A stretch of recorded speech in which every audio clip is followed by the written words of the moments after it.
When he was talking, did any of you have interesting ideas of ways to maybe function stack and get some extra benefit from some of the concepts he threw out there, or ways that you might want to integrate it and do it a little bit differently? Did anybody start thinking about, like combining things or have other ideas? I really like this idea of putting the Gothic on top of the You Shipping like the containers. idea of doing the Gothic arch on top of the shipping containers? yeah, or a barn. For a barn. Yeah, not bad. So something I'm always struck with when I see Sean talk is how it sparks ideas as he goes. So we're gonna bring Sean back up. Come on up, Sean. Jazz hands. This is more of a brainstorming session, and I'm gonna hand the scepter over to you. I'm gonna set up a mic there so people can talk into the mic. All right. So, so yeah, normally when I do this type of presentation, we get a long Q&A session. And, after we finished up yesterday, several of you guys came up here and talked. So I wanted to cover a couple of things that I glossed over and a couple of new things that I didn't talk about yesterday. And then, yeah, so the idea here is we are, as a community, we're trying to figure out ways to get more community built, right? And so I'll tell you a little story about Tennessee right now.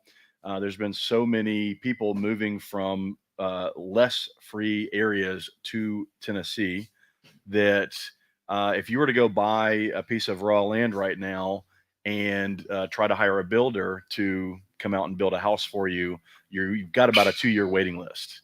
So raw land prices are going down. They're still pretty good in Tennessee. There are places where you can still buy land in Tennessee for under $2,000 an acre.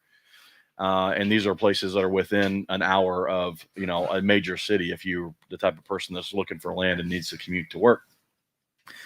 But house or land that has a livable structure on it, the price for that is going through the roof because you can't get anyone to come build for you. You got it put on a waiting list. And so that's part of this idea is, okay, if we've got, like Harry was talking about yesterday, if we've got land that we want to subdivide and bring people to, or, you guys might have heard on Nicole's podcast, she's talked about some land in the holler that she wants to acquire and, you know, offer the opportunity for people in the community to come in and acquire about a 5-acre parcel and build it out. So that you get more like-minded people together, more like-minded people doing business with each other outside of the systems.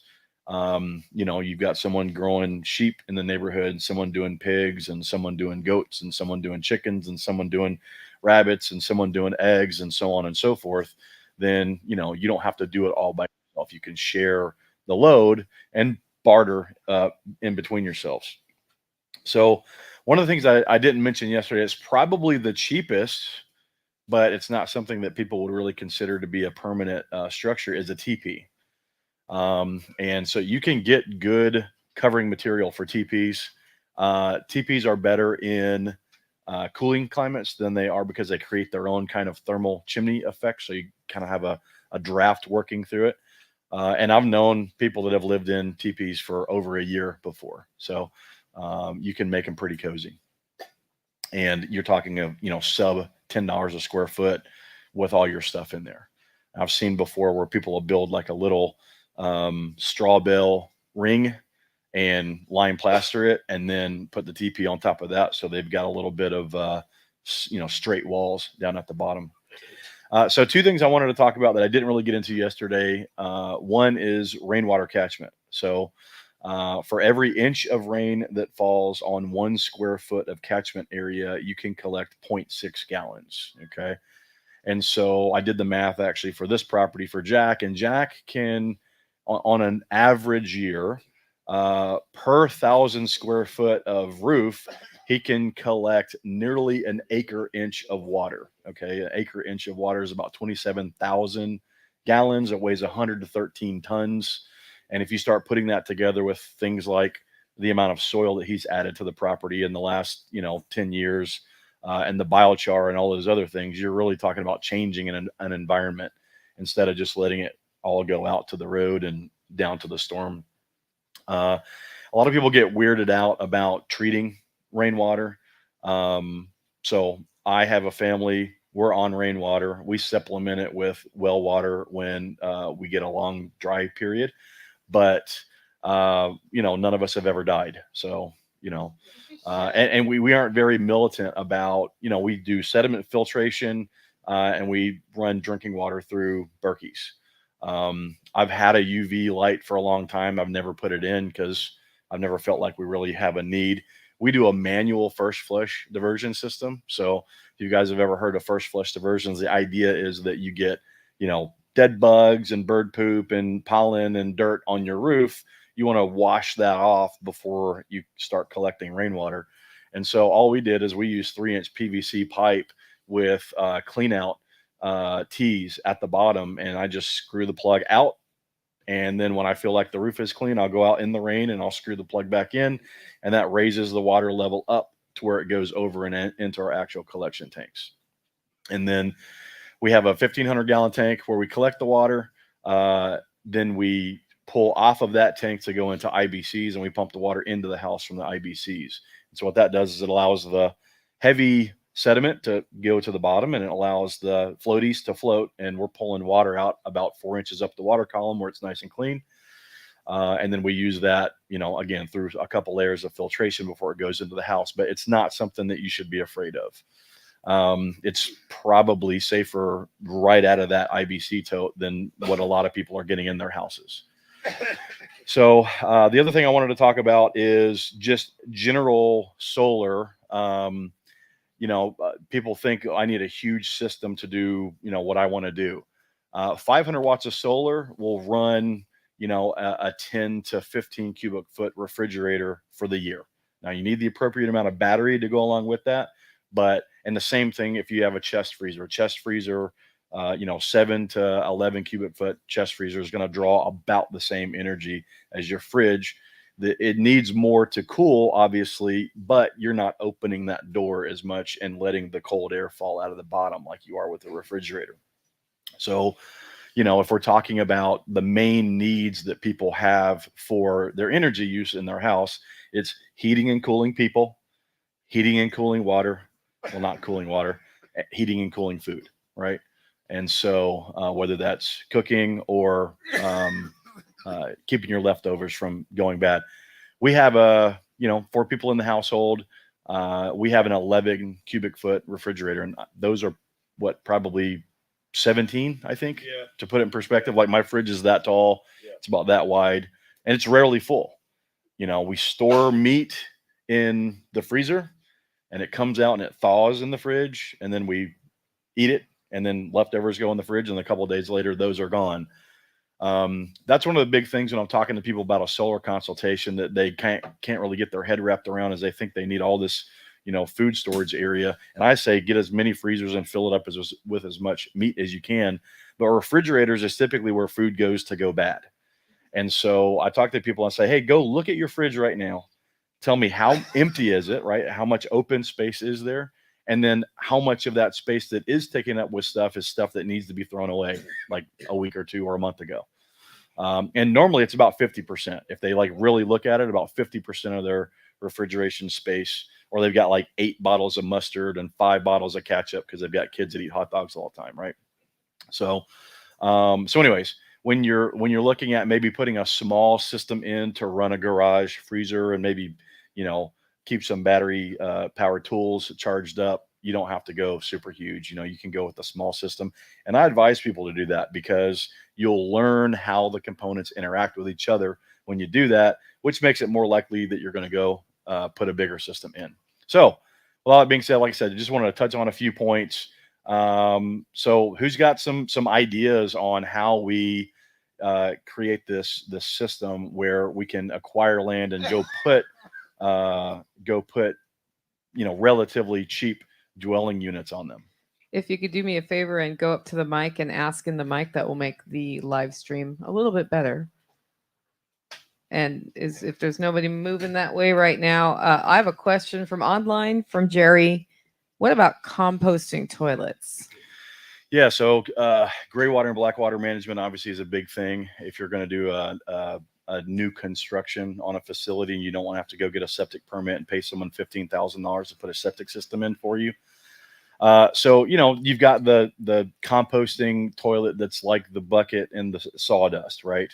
And that works. If you've been to Nicole's, they work. They don't smell. They're easy to maintain. They've got a great system. How many people were at the last workshop? I think we had around 70 total with Right. staff. So 70 buttholes and two. And then there's a third one further away. Right. But yeah, so I mean that was kind of like the system, and it worked great, no problems. Are you doing anything with that finished compost at this point? I now have finished compost for the first time, and I plan to use it in my orchard. Okay. Yeah. Yeah, so it's gone for more than 2 years, but people kept putting on the wrong pile. So it's now been 2 years composting since the last edition. Yeah.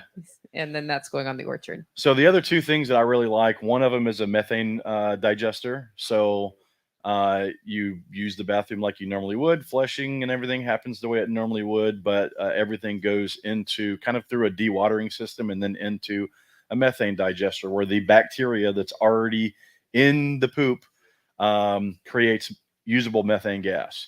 And they actually have systems that you can buy. They range from about $1,500 to $2,500, where it's the toilet, it's all the plumbing that you need, the bag and the plumbing, or we call it a fart sack.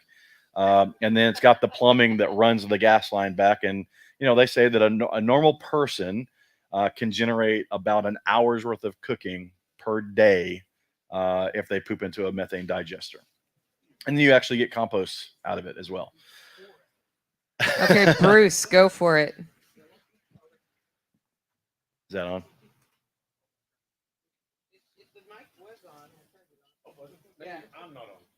Well, while that's happening, I'll tell you the other thing that I really like, and that is a vermicomposting system. And so essentially what a vermicomposting system is, the easy version is you take an IBC, you cut a big hole in the top of it, you fill it up to the,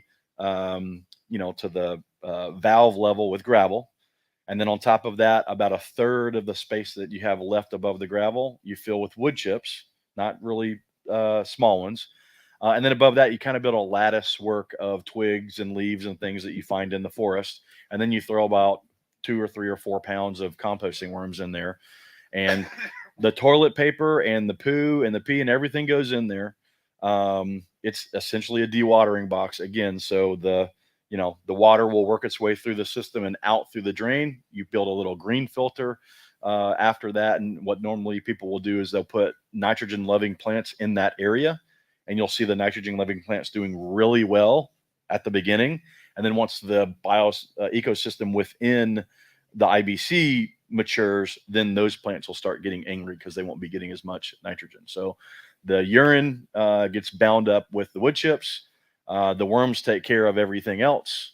And a well-maintained system with a family of 4, you can go a couple years before you need to take the compost out. And so what a lot of people will do is they'll build one that has 2 IBCs, and they just have a rotating valve where they can, okay, we're going into this one. Okay, now we're going into that one.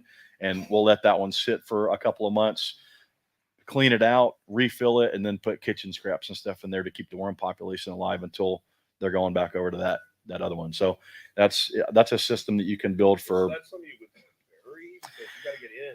Yeah, so you wouldn't. It depends. You wouldn't typically bury it. You do need this system to be insulated. All right. So worms don't like extreme heat. They don't like extreme cold. So what a lot of people will do is they'll go down about a foot or put it into the side of a slope. So we're going to be building one on my property this year. And we're going to put it into the side of a slope. So we just basically do a cut and set the IBC there. And so the back side of it is about, halfway up earth, and then it's grade level on the front side. And so yeah, typically what you do is you just put some insulating board around it and metal roofing on top. Yeah. and that's all you have to do. So, and if they don't get too hot, even if they get too cold, they'll just kind of ball up and go further down, and they won't be active in the tank. And you don't want that. You don't want to keep feeding an inactive tank. But the worms won't die off. So the other thing I've seen people do is they'll build a little box around it and just fill that box with wood chips, and that essentially becomes the insulation. So, Bruce. So composting is the most exciting part of permaculture to me. Composting toilets are something that I've experimented, I've studied. I'm excited to hear, Nicole, that you had. I had no idea that you had them at your thing. So I got several questions. I've always wondered why Jack hasn't tried them here. So maybe you could talk about how much work is involved when you have 70 buttholes and 3 of them. And I've also seen, where they had a massive multi-week long event somewhere, and all they did was compost, and it's probably something half the size of this room that they were dumping it in. So could you all talk about the logistics of that? And then, the value you get out of it by actually putting that work in is that you then get something that, makes your land so much more productive. Right. Yeah. You probably produce enough fertilizer to grow all of your own food every year. Your body uses the parts that it needs. It gets rid of the parts that it doesn't. And the bioactivity in your feces is enough to grow most, if not all, of your own food. I won't speak for Jack while he doesn't have them here, but Jack can tell you why. Yeah. Because we don't have any hills and I can't dig a hole. So those two things make this something that you would have to build something like an outhouse on stilts with like a 90-gallon wheelie cart underneath it as a containment system or something like that. And I might use it if we had it. My wife, my kids never would, right? So it'd be only this is what would it be for. And that's probably why we haven't done it yet. What I do is there's a big Rubbermaid tote out there. You probably don't want to play around with it. And I'll put about 4 inches of wood chips in it. And whenever I'm out on the property and I got to take a leak, I pee in there. And if it starts to look a little bit wet, I'll throw another 4 inches of wood chips on top of it. And when it's full, I just leave it alone. I don't even care if it breaks down. It's high nitrogen. It's about 15 parts nitrogen at that point. And then I'll wait like a year and use a different one. And I'll use it as mulch for fertilizer. So It's like you don't have to do both things. You don't have to only do the buttholes. You can do the front holes, right? There'd be another way to do it. But I just think logistically it's too complicated. The front butt. Some of y'all know what that's from. From the management standpoint of an event with 60 to 80 people, I have one position dedicated to taking out buckets and putting them in the humanure pile, and he also is the parking Nazi. So we do have to remember to check before bed and first thing in the morning, because that period of time is when they fill up the most. But it's not that bad, and it just costs me. So instead of buying porta potties, I'm buying that position. And so, Sean, the methane capture or the composting, is that permittable? Something the Department of Making You Sad will say it's okay? Depends on where you are. So a vermicomposting system is legal in Texas as long as you have enough property and it's far enough away from your property line. It's not actually legal in Tennessee. Yeah. So yeah, that's very dependent. Some states treat black water and gray water the same way. Nicole and I were talking about this yesterday. In Tennessee, composting toilets are illegal, but the problem is you have gray water that you have to deal with. And because they treat gray water as black water, the gray water from the composting system has to go into your septic tank. So it's officially. Yeah. The nice thing about the vermicomposting and the methane digester systems is it's a flush toilet. It works the same way. You don't have to add anything that you don't normally add. And so, that's kind of the benefit there. And you can do a DIY methane digester as well. I've seen them before where they're just 55-gallon HDPE barrels with a weight on top. So there's a pretty I have one more composting question from online that I think you can answer quickly. And that is, what about animal poop? And I'm assuming they mean pet poop, because I would hope they're using any of their livestock poop already. Yeah. So I'm no composting expert, but I think if you treat dog and cat poop with the same level of care as you would human poop, then I think you're okay. Probably the probably the person that's the most attuned to composting I know of is Lawton, and he said you can do dog, but it's really rank. So you're talking about a guy that composts everything, Yeah. and he's not exactly a fan of doing it. And You Cat, probably want something very thermophilic if you're going Yeah. to do that works very fast.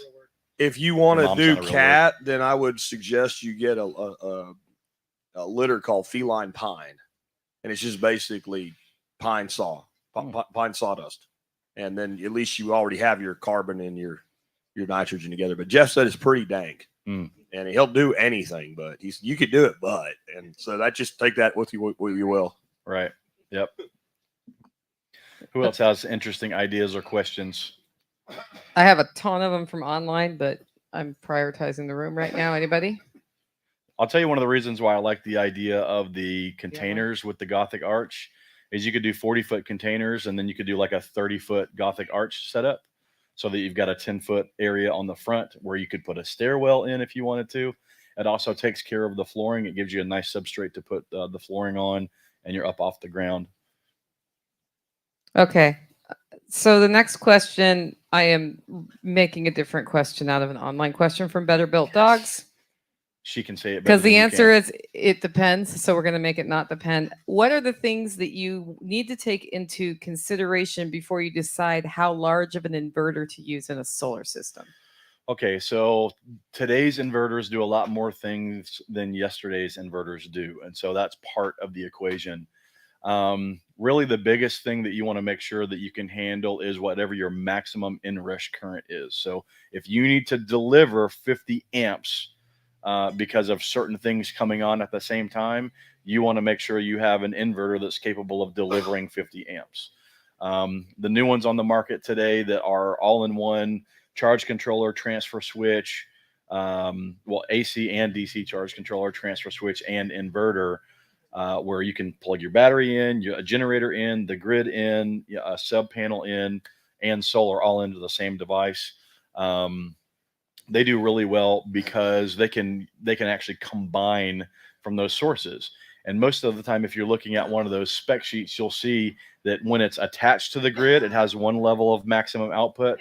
When it's not attached to the grid, but it's generating from PV, it's got a level of output. And when there's no PV and it's battery only, it has a different level of output. So you don't want to get caught looking at the marketing number that's at the front of the SKU. You want to actually look at the spec sheet and make sure that it can deliver everything that you need. If you're going to put more solar on, because the solar, MPPT chargers that are added to them, that's kind of a new thing. It's a more recent development. So if you need more solar, just add a charge controller. Because you got like a $1,500 inverter, you can add a $400 charge controller and maybe double the size of your array. And what I tell everyone to do is, if you're going to have a battery-based system, put it in bus bars, because then you can connect your batteries to bus bars with 4-aught, and then you can go from there with whatever kind of charging, with whatever kind of inverters, multiple inverters. So at our house, we have a big battery bank with 4-aught cables going to a bus bar. And then from that 48-volt battery system, I've got a 48 to 12-volt converter, so I can run 12-volt lighting in the house. I've got a big inverter that runs the house. I've got a small inverter that runs what I would call like critical loads, like security cameras, internet, and outdoor lighting. And so if something happens with my big inverter, those other systems still work. Inside lights, outside lights, cameras, and internet still work. And so and I'm able to do that because everything comes off the bus bars. And, I've even got a monitoring system that we were talking about that isn't set up yet, but it will also be powered off of that battery bus bar. So I don't need to run DC to AC back to DC to run the Raspberry Pi. It just goes right off the bus bar.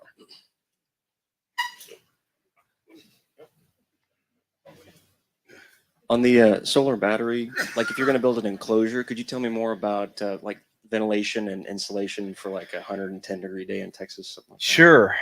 Shade is your friend. So batteries will work when they're hot. They will just last a shorter amount of time if they have to do a lot of work while they're hot. Okay.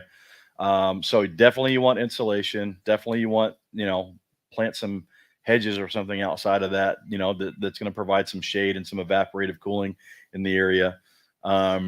You don't want, I think a lithium iron phosphate can technically operate up to like 145 degrees ambient temperature, but that battery won't last as long if it's doing that very often.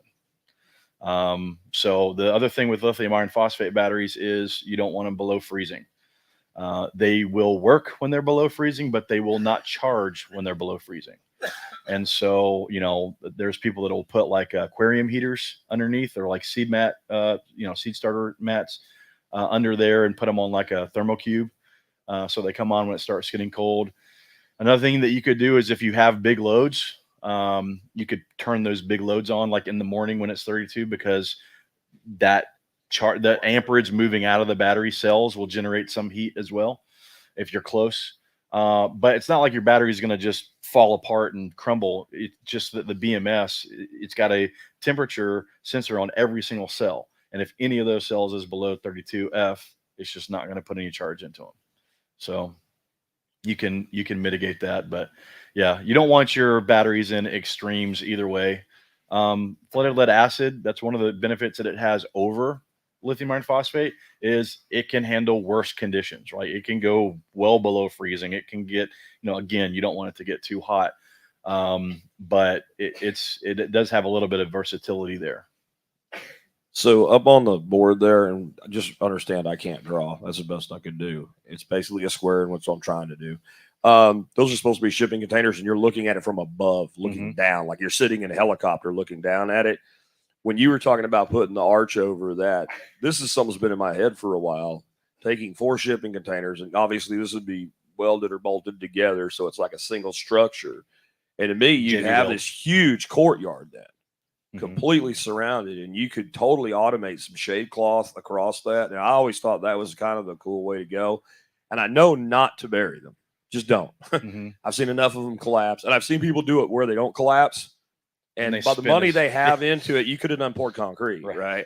So, but I've also wondered, but what if it was like let's say the top of that, which would be the backside, so the house is facing outward, up against like an earth contact, like a berm. I don't know that would be a problem. I do think it would be valuable. I think it would actually provide some insulation. Like, I'm wondering how high up you can come on them before you start to have the problems with cave-ins. So the big problem is you're weakening the steel because you're keeping it wet all the time and it's oxidizing. Okay. So if you put a vapor barrier, like if you've ever seen a garage built into the side of a hill or something, they've got that special vapor barrier that goes on the back of the blocks, and then they backfill, right? So that would be a way to do that. I don't know. Obviously, containers are not rated for side load. So there's going to be some of that. I have to imagine, though, if you're thoughtful about how you backfill, and maybe you plant some things that are going to help that soil, and maybe even the type of fill that you put there, I think that you could absolutely probably go about halfway up the back of that, and then you're getting some thermal mass. You could probably come on the sides down on an angle from there. Right. Yeah. Stabilize it in the storm. Right. That's my other thought, because they can get picked up. The weight of all 4 plus that. Right. Okay, so I'm going to take another one from online. And the question is it better to use multiple smaller dedicated inverters instead of one large one? So I just said that my house, I've got multiples, right? So I like that idea. I like the redundancy. That being said, we're talking about expensive pieces of equipment, right? So I would say if you're going and building your first system, put the biggest inverter you can afford into that first system so that you've got headspace to expand from. And then once you've used all of that capacity, maybe buy another smaller inverter to go with it. So, there's something to be said for, all right, I've got, a building out here that just charges, DeWalt batteries. And it has some lighting, and maybe I plug my laptop out there when I'm go out there and design some stuff. Right. So there's no real big draws that are coming off of that.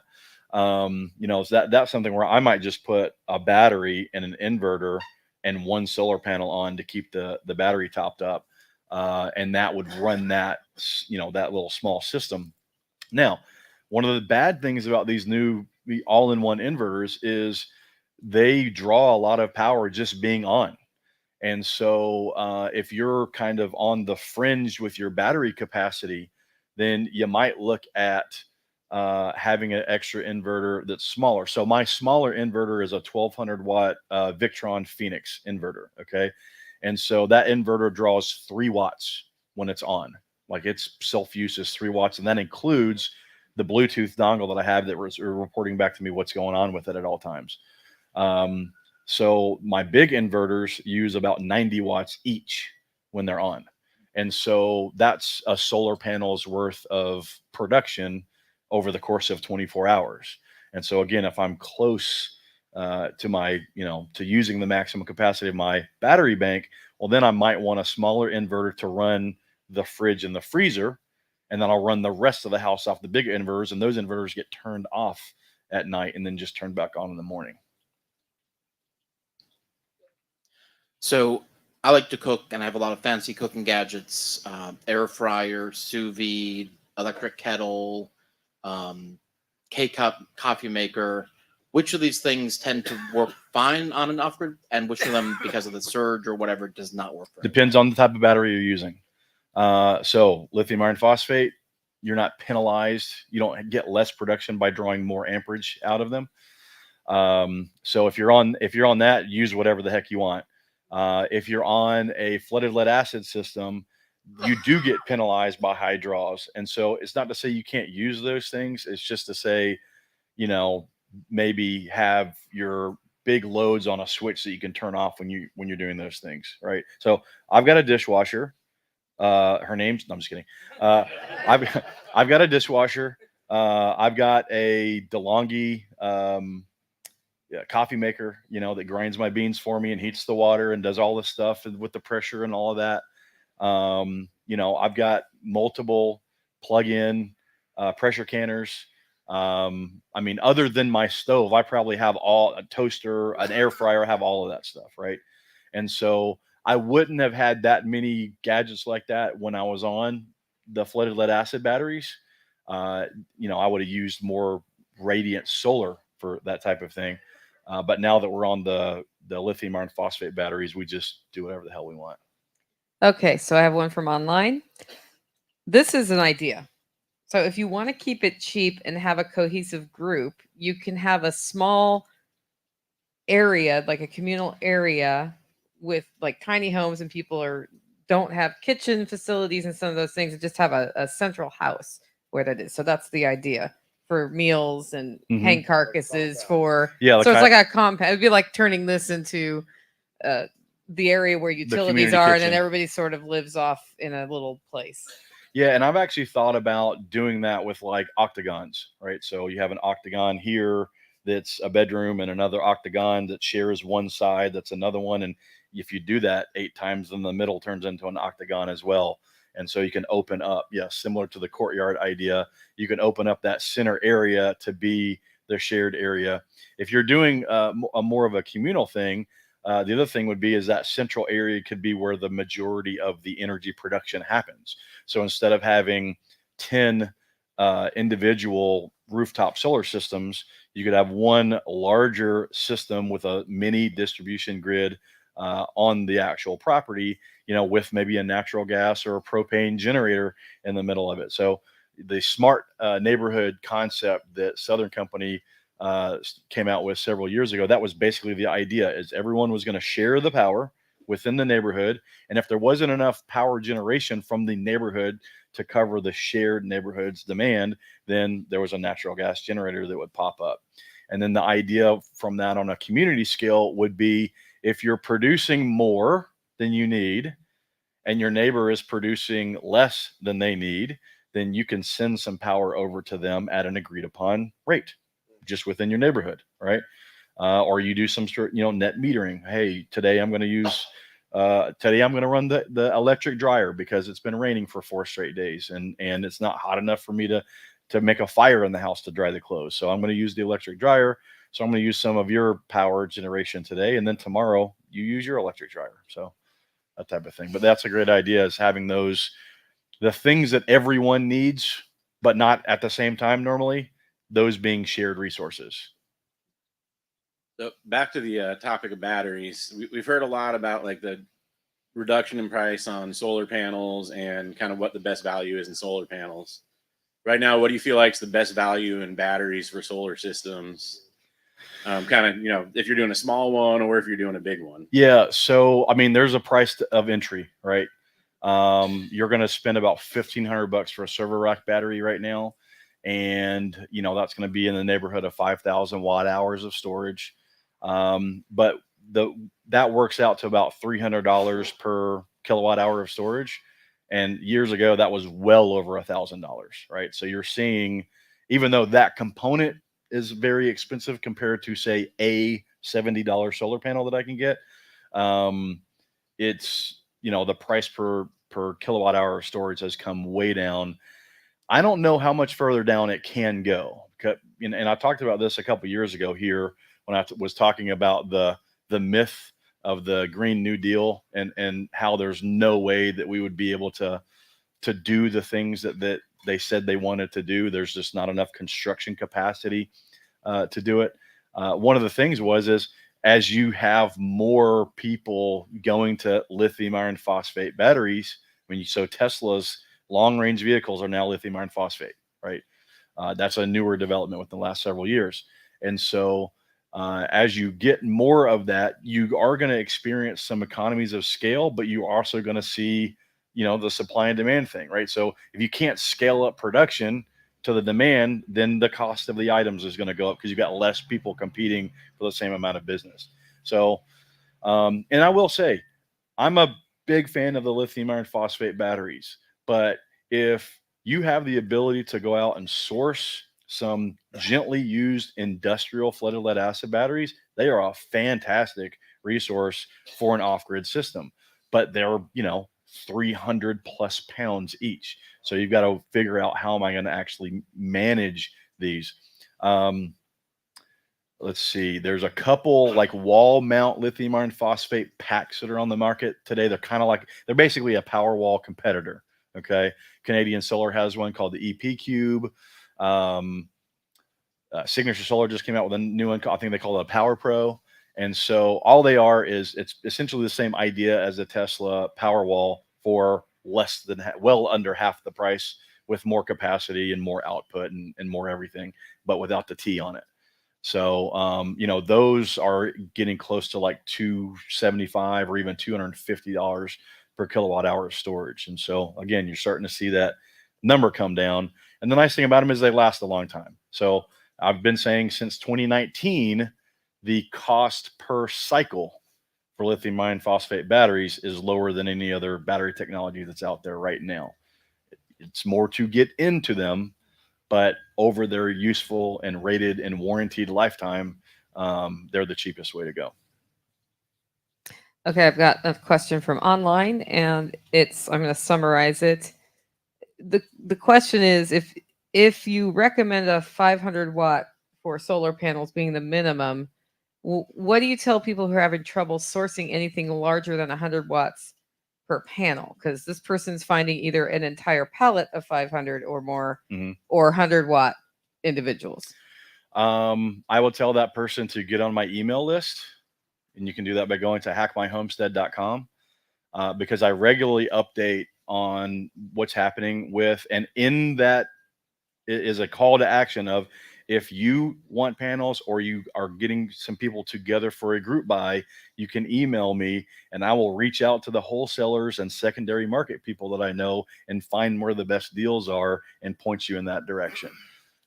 We did 15,000 watt group buy in Tennessee / North Georgia in the spring this year. I did another 9,000 watt deal with a group of people in Michigan in the summer this year. So that's the answer. It's hard to find those one-off panels, especially at a decent rate, because most people know, well, no solar company is going to ship you anything less than 4 panels, and most of the time not less than 10. So if you need 3 for your system, someone's bought a pallet and they're reselling them for double per pallet or per panel than they paid. So anywhere in North America, including Hawaii and Alaska, if you have an interest in that, I can help you find where to find the cheap panels. Like You know, I can get panels in Tennessee right now for 7 cents a watt. They're 10 years old and they're, 230 watt panels. They're not very efficient, but if they're generating at, 7 cents a watt, I almost can't afford not to buy them. There's 60,000 watts of those panels available today. Cool.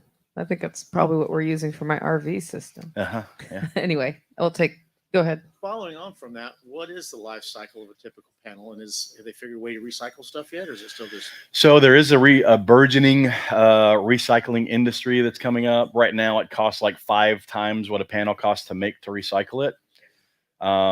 So right now most of the recycling is not recycling; it's reuse. A panel that's built today is going to generate 80% of its nameplate capacity 25 years from now, unless it gets damaged. There's no moving parts. It's literally UV degradation and primarily on the glass front that causes these panels to produce less and less over time. But there's nothing in the panel that wears out. So your 400 watt panel 50 years from now might only generate 100 watts, but it's still generating. So generally when I do a design for someone, I do their generation graph based on year 17. Okay. Which means for the first 17 years of the panel's life, it should generate more than that. And my hope is that from year 17 to 25 or however long they hold it, increases in efficiency of appliances makes up for the fact that it's going to generate a little bit less. Okay, I've got one from online. Do you run batteries in a series with load balancing, or do you do, let's see, with load balancing using Life PO4, whatever that Lithium is? iron phosphate. Yeah. Oh, I see. The FEs for iron.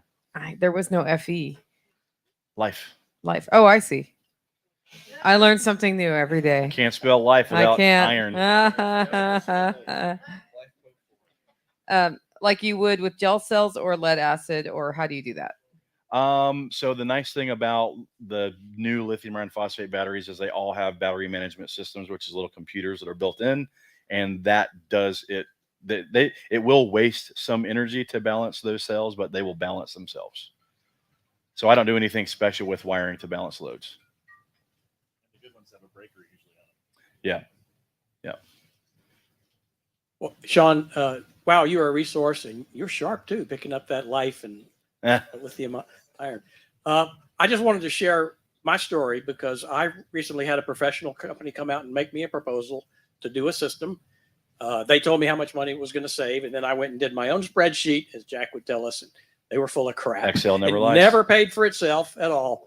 But I just want to tell you all that I showed what my need was to Sean, and his $900 fee, which he hasn't even asked me for yet. He has put together a system for me for less than half of that cost, maybe closer to about a third. About a third. So you also, I mean, this guy, That's worth $900. he is an awesome resource. I'll be using him. Thanks, Bruce. I'll get you your money in a minute. Okay, I have one from online here, and it is: any thoughts on underground water cisterns or best large gallon storage in West Texas sand? So I actually own some property in the Chihuahuan Desert, and everyone that I know out there does above ground water storage. So it would be harder to source the inputs for this, but you should look up ferrocement tanks. I'm talking to you like you asked the question, but you should look up ferrocement tanks because you can build those very, very cheaply versus the amount of water that you can store in them. And the other thing is there's a bunch of companies out there that'll do the big metal, corrugated metal tanks. We don't have a great water tank storage industry in the US because there's not enough demand for it. So in most places, you're going to pay about $1 per gallon for storage, plus shipping to get it to you, plus potentially labor to put it together if it's a big one. So that's why I like the idea of the ferrocement is it's a DIY system, and you can build 20,000 gallon above ground storage containers with that. So you were talking about the degradation of the solar panels, and a lot of the breakdown over time is the exposure to the solar of the glass itself. Mhm. I may be mistaken on this, but the panels that we got from Nicole, when you were mounting those during the workshop, you said essentially they can produce from either side. Is that Yeah. correct? So those specific, so there's a technology called bifacial. Okay. Right. And so essentially it's the same cell, except for instead of being on a back sheet, it's got a glass back sheet. So any light that goes in between the cells could reflect off the surface behind that and hit the back of the cell and produce as much as 25% of the panel's nameplate capacity. So yeah. So with those panels, if after say 15 years or whatever, as your production is declining, can you just flip those panels over, since the underside would have less solar exposure? You need to protect the junction box that's on the back. That's Okay. why That's right. those components are on the back. But that's not a terrible idea, because theoretically you could just take the junction box off and put it on the other side and rewire it. So thank you for the idea. It's the rewiring workshop. What's that? When is the rewiring Right. workshop? Yeah, for real. Okay, I have one from online. Question: is a solar whole house hot water system worth getting? If so, do you recommend any specific type? I recommend you build your own. I recommend, so these are normally 3-season hot water heaters, as Nicole knows, because we built one on her house. You want to make sure that you're moving the water. Now, that being said, I haven't personally built these anymore, but they have what are called bulk, hot water heaters, where you take a regular hot water heater and you strip all the insulation off of it, you paint it black, and you put it inside an insulated box with glazing on the top. And so it's basically, you're building a sun oven. You just happen to be cooking the water tank instead of cooking food. And that would be a 4-season solution. What you have to be careful with those is that you can get that water dangerously hot in those systems.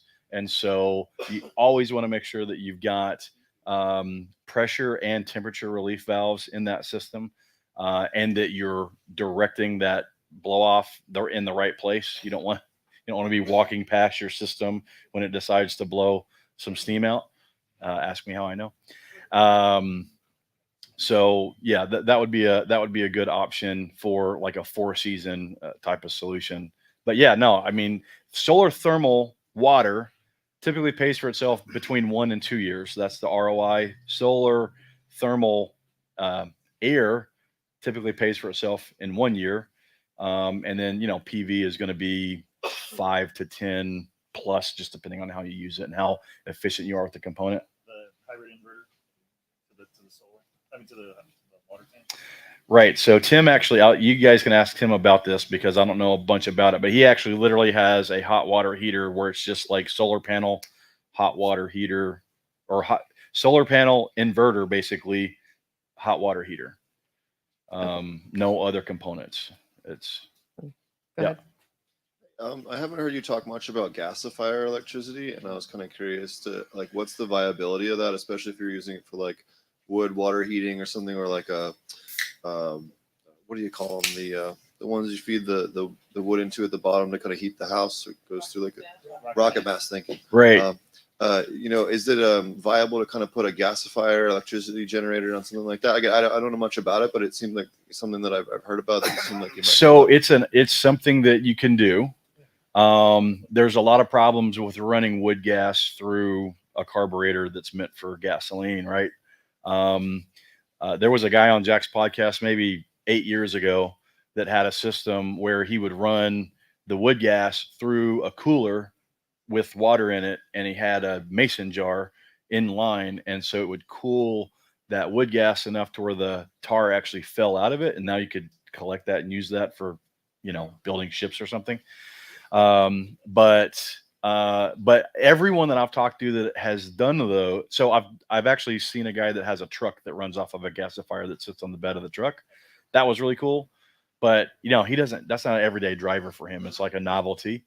So I think that there's a place for that. I don't know, given the other resources we have right now, if it's super viable. but I think it's a great thing. Like there's I think it was a FEMA DIY how to build one yourself to run your tractor. I think it's a great idea to get a copy of that, put it on a thumb drive that's not connected to the internet somewhere, and maybe read it a couple of times so that you understand how that works. Thank you. Yeah. Yeah. Okay, Jack gets to go because he's the owner. Real quick, anyway. Just on the concrete poured water tanks, it would be a DIY thing. But if you go to YouTube and you look up a dude's channel named Dexter's World, I don't know if any of you guys are familiar with him. He's a cool little dude down in the Philippines. He recently built he does a lot with fish, breeding, aquaponics, all of it. And he recently built some really big breeding tanks. And they're just big, round, concrete things that hold water. That kind of sounds like what you're talking about. And what he used for forms is just corrugated sheet metal. Yep. And it was not a hard. They poured the slab first, and then they poured the form on top of it. And his were, I think, about 600 gallons, and they were about yay high. You could just keep going up a little bit more. I don't know if he used rebar in them or not, but I think if I went any higher than that, I would definitely use rebar in them. Right. But he shows everything about how to do them. And so he can drain them. He has a drain in the bottom that he just put in the slab. They poured at the bottom. Well, that could be to drain fish, or it could bring water to your house. Mm-hmm. And now you've got your head pressure from however high up grade you are if you're trying to use gravity to feed the water. But you've also, the higher you go, the more volumetric pressure you get as well. Right. Yeah. Dexter's World. The ones that I've seen are the welded wire with you're basically building like a stucco inside and outside. Okay. But it's welded wire, which creates that strength all the way around. Yeah. This comes from Jason online. Is there an effective way to solar panel 2,400 square feet without interfering with existing rain catchment? Yeah, I mean, your solar panels are not going to reflect rain. There's nothing in or on the panels that is dangerous for your collected rainwater to run across. You know, as long as you're not putting the panel over the top of your, gutter where your mounting rail is diverting water away from your gutter, then there's a lot of ways to do that. And there's a lot of mounting solutions these days that are not rail based. They're individual clips. So you put the clip on the panel and you put it up there and you screw it in. You put two more clips on the bottom of the next panel. You put it up, slide it down onto the top panel, screw it in, super fast. Snap and lock is that system. It's really neat. Anybody else from the room, or do I take another online question? Bruce is coming up. Everything you say, makes me think about something else. So with these individual clips, putting panels on let's say a asphalt shingle roof, are the solar panels protecting my roof now? Yeah. So it'll last longer? Yeah. Yeah. Not according to your insurance company.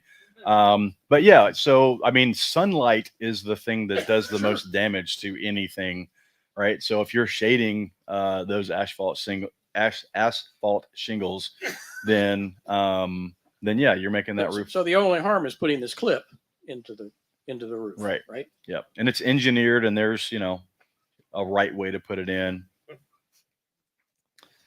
K-Bonk wants to know any advancement in micro cogen, maybe cogeneration you're seeing, if at all? No. The natural gas is still really, really cheap if we're talking about utility scale. Natural gas is still really cheap. We still have a decent amount of nuclear baseload in the U.S. We're adding a lot of renewables to the system. We're going to have to add battery capacity in order to make those, usable. I think we should keep building coal-fired power plants, but it's because they're cheap. The new ones actually work really well. The problem is that the 70-year-old ones that were only supposed to last 40 cost a fortune to run. But you have to have that, when we flip this switch, we want these lights to come on.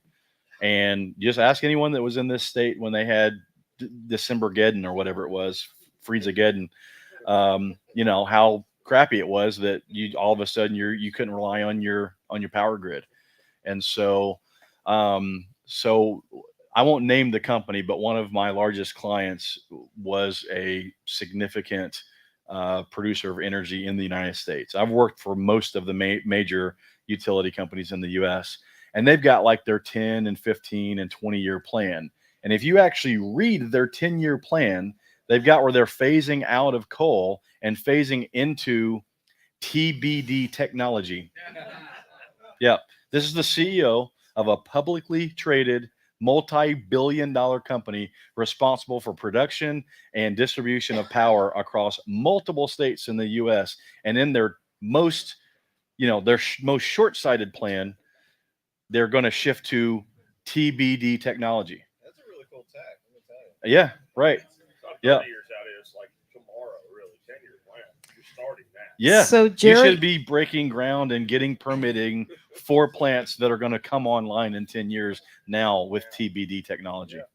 Jerry wants to know if you could spell the kind of cement to use to make a water cistern. Oh, it's regular cement. It's just the style, I guess, of system is Ferro cement. yeah. FERROCEMENT. I think Art Ludwig wrote a book. He was the guy. He was a gray water. He's written several books. I think he wrote a book about that. Yeah. Okay, what free or cheap resources do you collect? I ask Dunkin' Donuts and Walmart Bakery for buckets and buy cheap 55-gallon drums, salvage wood, and corrugated sheets. I don't have any waste streams landing on my property right now because I just sold my house in Alabama 3 weeks ago. So we're still kind of in the process of getting back into it. But, I'm already looking around seeing where the rotting hay bales are in my county when I drive by, because my intention is to take my flatbed to those farms and say, how many of those do you want to get rid of? And all of that is coming up and getting put on the flat parts of my property. So since this turned into the solar hour, you actually said something that was intriguing and got me thinking. Yes. Check Check that off. Hold on. Awesome.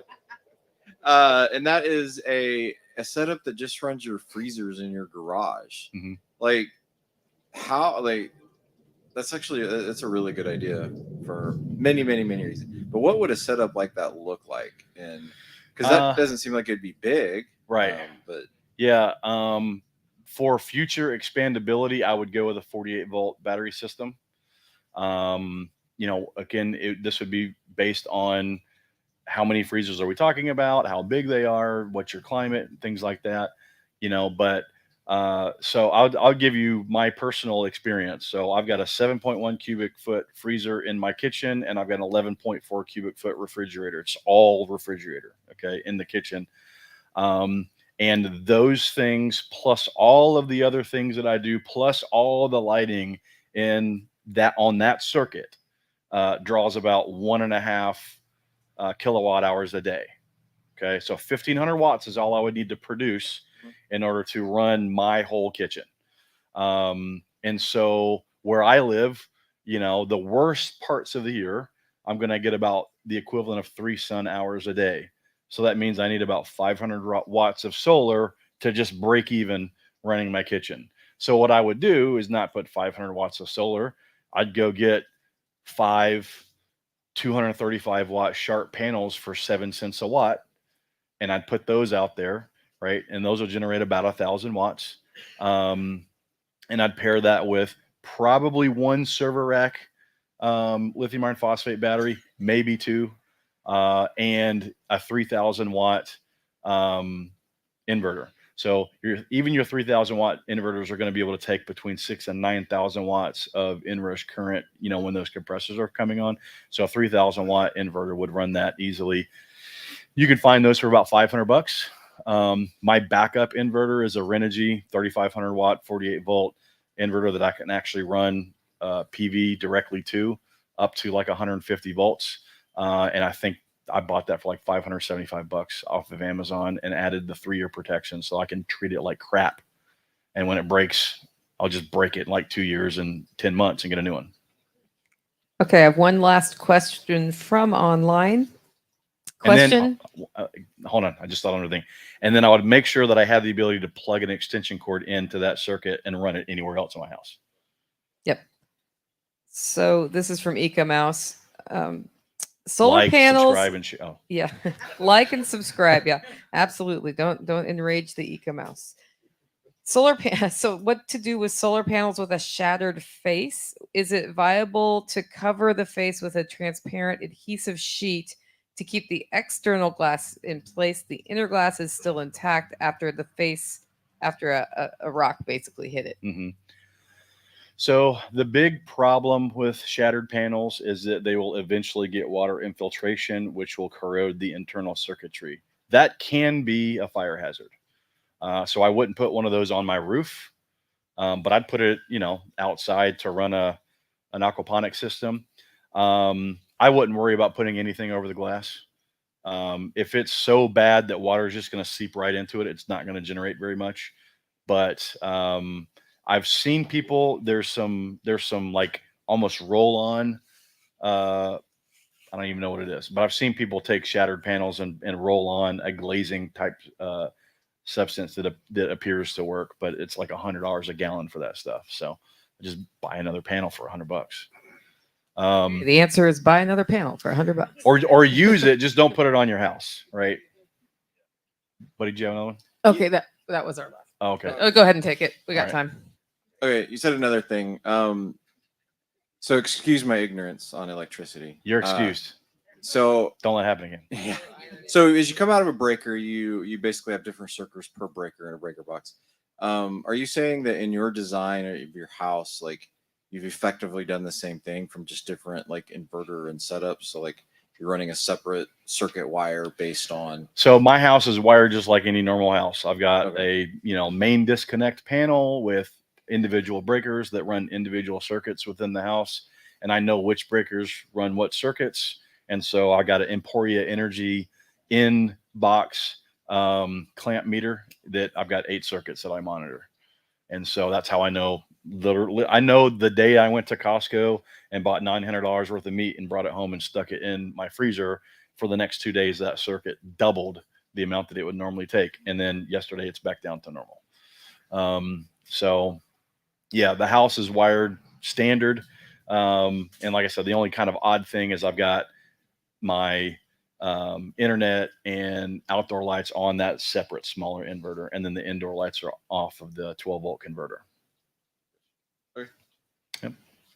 All right, let's give jazz hands for Sean. We don't clap because of the dog. New person, welcome. All right, guys, we've got a 15-minute break. We'll be here at 1:15 to hear from CJ Kilmer from the Dangerous History Podcast.